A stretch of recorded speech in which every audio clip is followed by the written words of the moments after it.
Hey everybody.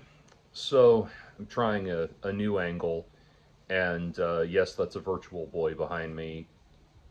I have no idea if it still works, and trust me, it wouldn't matter if it did. Anyway, not in a great mood today, but if you'd like to help me be in a better mood, you can become a donor to patreon.com/JordanOwen42. That's about all the energy I have for hustling today. Anyway, as I made very clear in my last video, we do not defend Donald Trump in this video, on this channel. We do not attempt to offer any kind of productive or proactive rationalizations for why he is the president. We are only here to help people understand what is wrong with them if they don't understand why he is pure evil. And of course, someone didn't understand that, so they are now blocked. But their comment made for fertile ground for discussion. So this user, and I won't say the name since I'm not giving them an opportunity to respond. So this user wrote in and said, "This past election came down to men versus women, plain and simple. It's a generation of pissed off people. Everyone under 30 has had their lives destroyed. I think these guys tipped the scales. I think there was a big wave of Zoomer guys who was supposed to graduate high school in 2020, and they spent 2020 to 2023 on the internet. Their lives are completely screwed. They're pissed off for life, and they're only 25 years old. So there's another 25 or 30 years of this ahead of us. I think we're headed for total collapse in 30 years, but you're looking at this from the point of view of someone who started a career right out of college in 2005. Okay.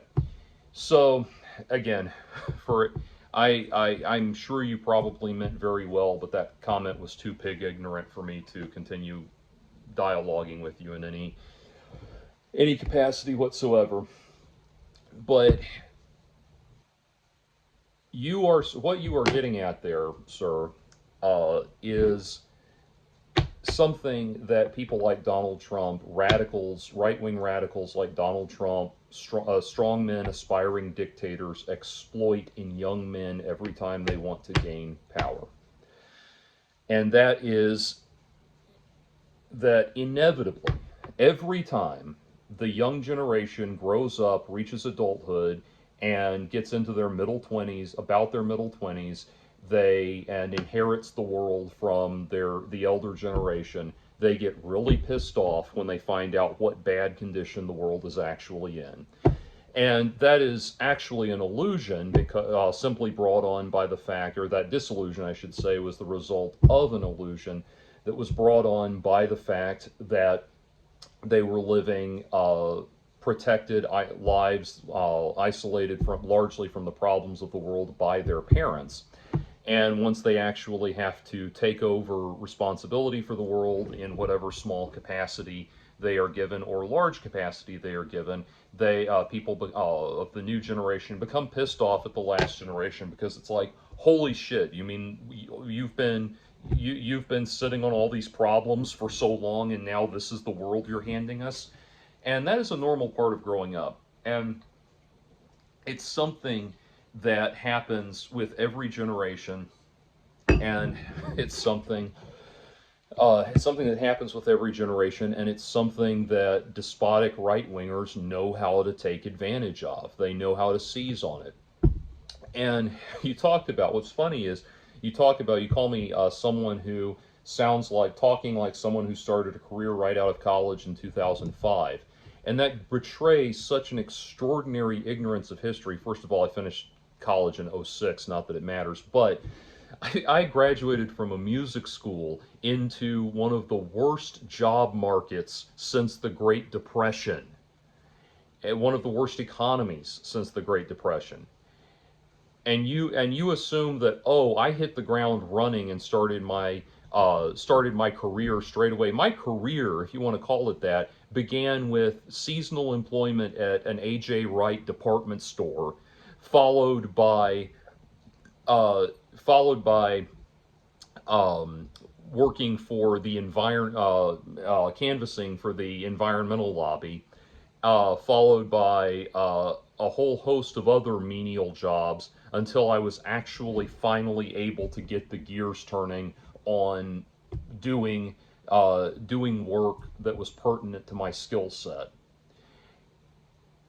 I went, I if you had the idea that you could have the gall to presuppose knowing what I went through.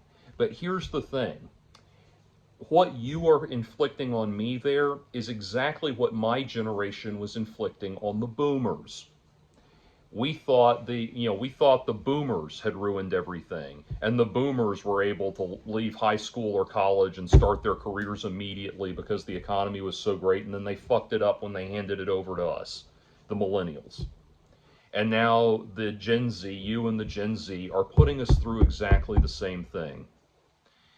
And over again, this happens. And if you need proof that this is a generationally occurring phenomenon that right-wing despots seize on, look at the propaganda that is put out by right-wing despots to seize power, to get people behind them. If you were to read Mein Kampf, you would find that Adolf Hitler was speaking directly to that outrage that all those young men were feeling, all those young men he needed to radicalize were feeling towards Germany, the state of Germany after World War One.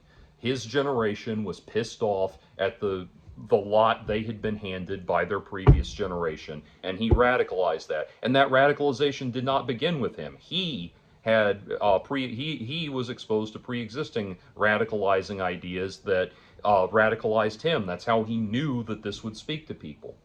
By the same token, look at the same, shift the focus around to Japan at the same time period in World War II. One of my favorite authors of all time is Yukio Mishima, and he writes about his writing is so fascinating because it focuses on the confluence between kind of psychological breakdown and right-wing radicalization in this very fascinating way. And these are themes that he explored throughout his own work, even as his own psychological breakdown was influencing his own political radicalization throughout his life. And so, but he wrote with such visceral honesty that he gives us an extraordinary window into this. Go read a book like The Sailor Who Fell from Grace with the Sea. That is very much a metaphor. It rivals Lord of the Flies for a depiction of juvenile savagery. It's absolutely on par with Lord of the Flies, A Clockwork Orange, all of that. It it was given to me as a gift. The person that got it for me didn't know it was going to be this color. Anyway, the anyway that is an extraordinary metaphor for that. Or go read Runaway Horses, which is about by Yukio Mishima, which is about that radicalization process, right-wing radicalization process that young men go through. Literally, it's the same thing over and over again. You're not hitting on anything new under the sun, sweetheart. You're just falling into the same trap that they always fall into. And that's why I block people that post this shit, because you're not coming up with, you're not thinking for yourself here. Everything you have just said to me has been said to me thousands of times over by countless people through the years that are trying to justify not just voting for Donald Trump, but trying to vote for other wannabe right-wing despotic people that have come along through the years that didn't get into power. My God, by the time I graduated, you want to talk about the men and women thing? By the time I graduated from college, before I even got to college, Fight Club, the movie Fight Club, had attained its cult-like status among a generation of young men that felt like the world just didn't have a place for them anymore. You go back, my generation had an amazing animated TV series on MTV called Daria. And there is a musical episode of Daria. It's a coming of age. The show is a coming of age show about story about a nerdy teenage girl named the titular Daria. And there's a musical episode that they did that, like most of the episodes, is phenomenal. And there's a song, one of the songs that is sung is when two of the main characters, Jake and Trent, sing this song about not knowing how to express masculinity anymore because it seems like they're only they're only the only thing they're allowed to do anymore is act like women, and essentially, and the character Trent says that being a man in the modern world makes him feel like a bearded girl, and this aggravation, this disillusionment, that goes back, that those examples go back almost 30 years. The World War II examples go back close to 100 years.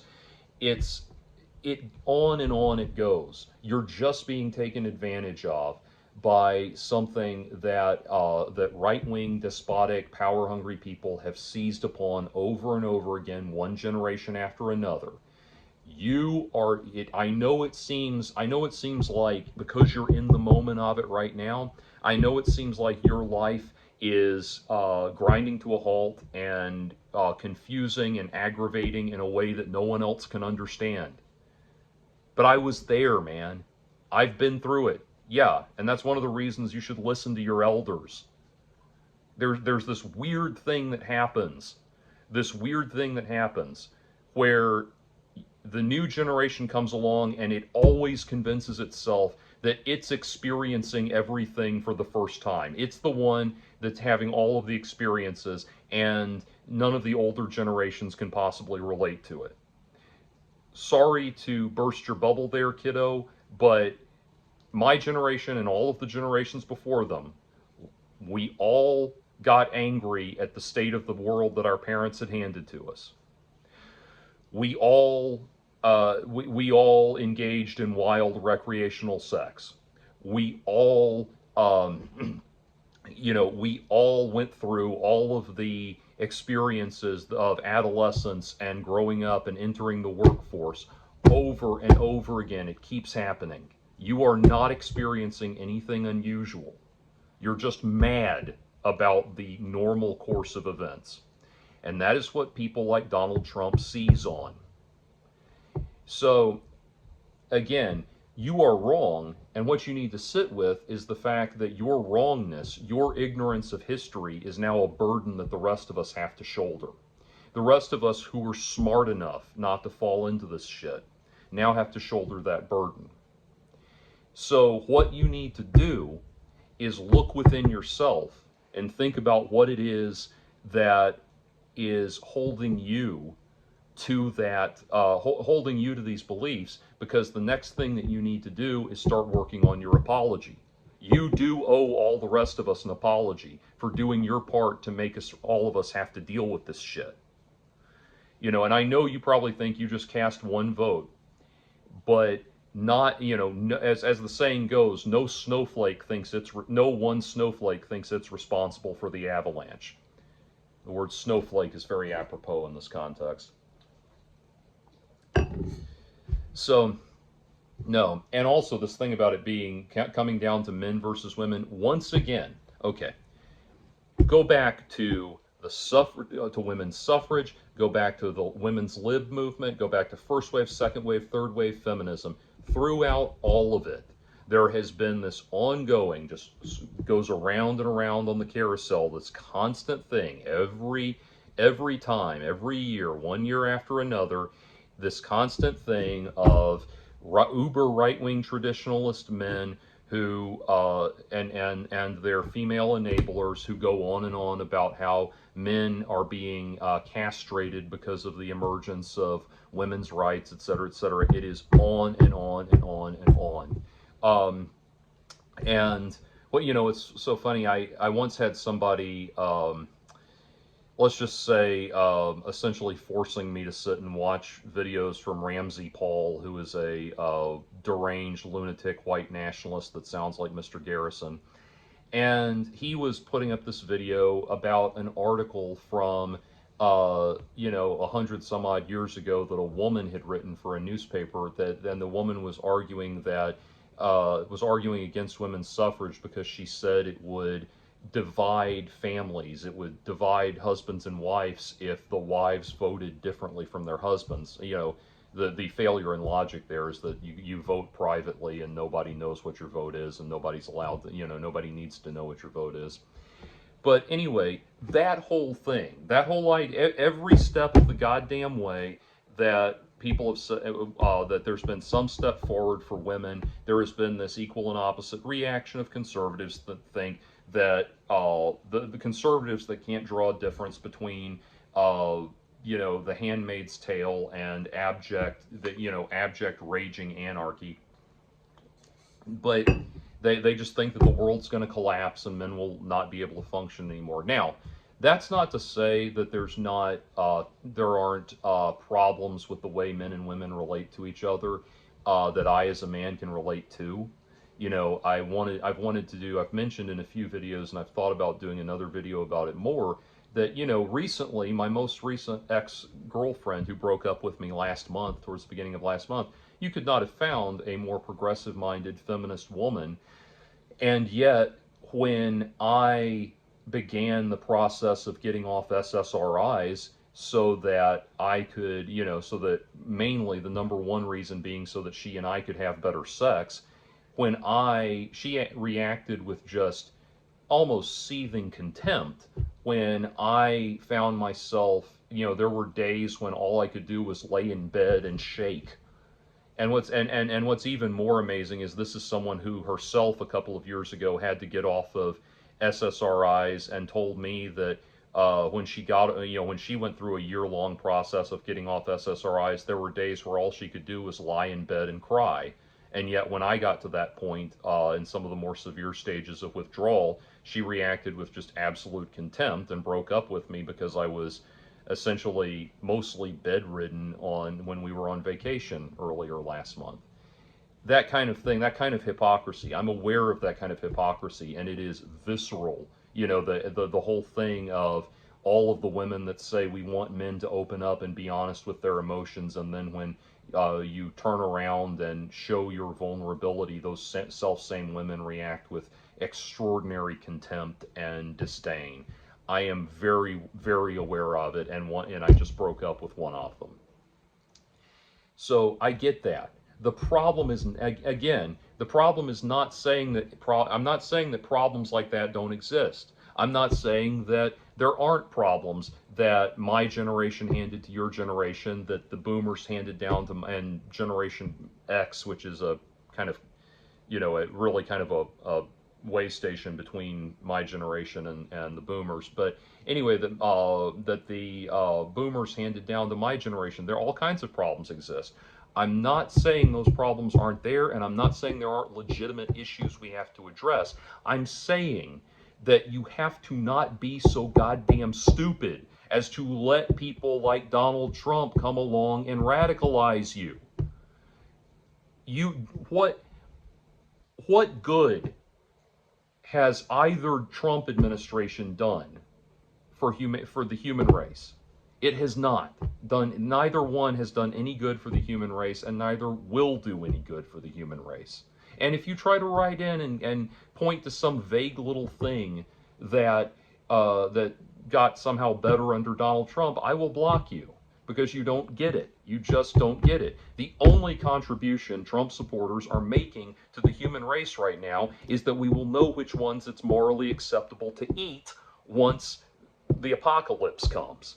But other than that, all you're doing is supporting what is obviously you're just rolling around in a giant pile of shit and saying, "Look, we've struck gold." And it's beyond the point. I was kidding about the cannibalism thing, by the way. That was a joke. I know that you would be surprised at the things I've said that people take seriously. But anyway, like, again, I'm trying to be somewhat more work safe in my videos, although I would never advocate watching my videos at work, but try to be a little bit more, maybe a little more age friendly, that kind of thing. But it gets to a point where stupid scatological metaphors are the only thing that can possibly describe how unbelievably pig ignorant you're being.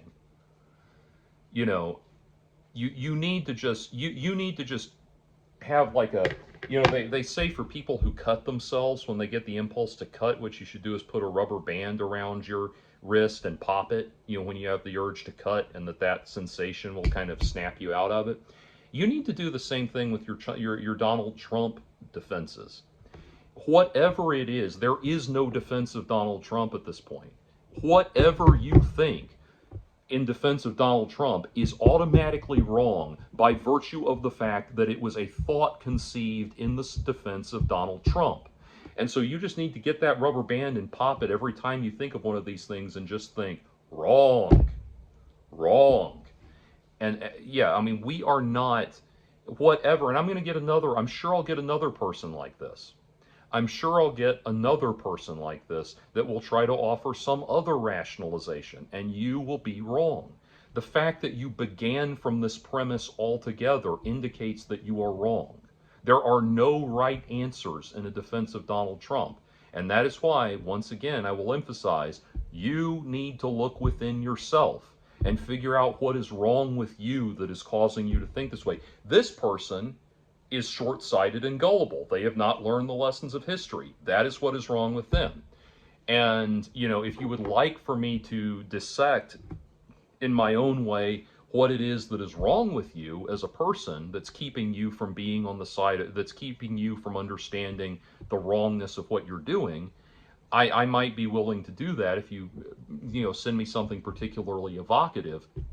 But I would much rather that you start working on yourself, and I will not budge on this. There is anger and frustration when I say this, but it has got to be said. If we want to have a human race, not just a country, not just a planet, if we want to have a species, then the people that still at this late date drool out support for Donald Trump need to be counseled and reached in some way. And because it is not legal, ethical, or practical to reach them by attaching their nipples to car batteries, we have to do it in a way, we have to talk them through it. And I was kidding about that. I don't actually think that they should do that. I'm just expressing my visceral frustration at imbecilic behavior like this. Look, you, whoever you are, have given me an opportunity to vent my spleen. And, have given me a punching bag as I'm mulling through other frustrating and aggravating things in my life that I'm dealing with today. You are a human being, whoever you are. I don't mind savaging you a little bit in this way because I'm not identifying who you are. This will not harm your actual reputation. This is ultimately just food for thought. But you have got to do the hard work. I know that "do the work" phrase got worn out when George Floyd happened, and for some reason white people needed to convince, liberal white people needed to start convincing themselves that they're horribly racist all the time, and that's what doing the work meant or something. But there is work here you need to do. You really need to look within yourself, and to show you any kind of even-handedness in this matter would be what the Tibetan Buddhists refer to as idiot compassion, where you think you're helping somebody but you're just reinforcing their worst tendencies. I'm not going to do that. Just like I would not budge at all with a heroin addict that desperately needed to go to rehab. That is where you are. The problem is not the country. The problem is not women. The problem is not something uniquely affecting Gen Z. Trust me, when you get to be my age, Generation Alpha is going to tell you the same shit. The problem is that you have some real issues that have not been addressed and that Donald Trump was able to exploit. And if what you say here indicates a degree of large-scale concern for people, the people of the world, for humanity, there's a larger altruistic intent implied in what you're saying, that you're sympathetic towards all these suffering people. If that is true, then you need to redirect that towards what your own actions are doing to cause people to suffer, which is defending Donald Trump. You defending Donald Trump is causing people to suffer. You trying to intellectualize and rationalize favorably what happened in the repeated election of Donald Trump is hurting other people. Do you want to hurt other people? If you want to hurt other people, keep doing what you're doing. But if you don't, if you care, you need to reevaluate. And I hope you do. Like I said, I am someone who, I'll put it to you like this. I was doing therapy with my AI therapist, which I think AI is going to take over the therapy market very soon and do much better job. I was saying to my AI therapist, and I said, we were talking about this very real emotional wound I had from a teacher that hurt me back back when I was a kid at a very, very young and vulnerable age. And I told my therapist, quote unquote, I said, the funny thing is, as angry as I am about what she did to me, I've thought about tracking her down on social media and giving her a piece of my mind. And I don't want to do that because she's probably like a 70, 80-year-old lady by now that's enjoying her final days, and I don't want to do that to such a weak and defenseless person. She's not the same person she was back then. And my AI therapist, pointed out that speaks in my favor, that I can understand that. I can be angry towards what somebody did and still see their larger humanity. And I assure you that's what's happening here. I am not someone amazingly, I know this will probably come as a shock to a lot of the people who watch my videos, but I actually don't feel good about holding people in contempt. I don't feel good about being hardline and stern about things. I would rather be compassionate. I would rather be tolerant. It makes me feel very uncomfortable to take a hardline stance with people.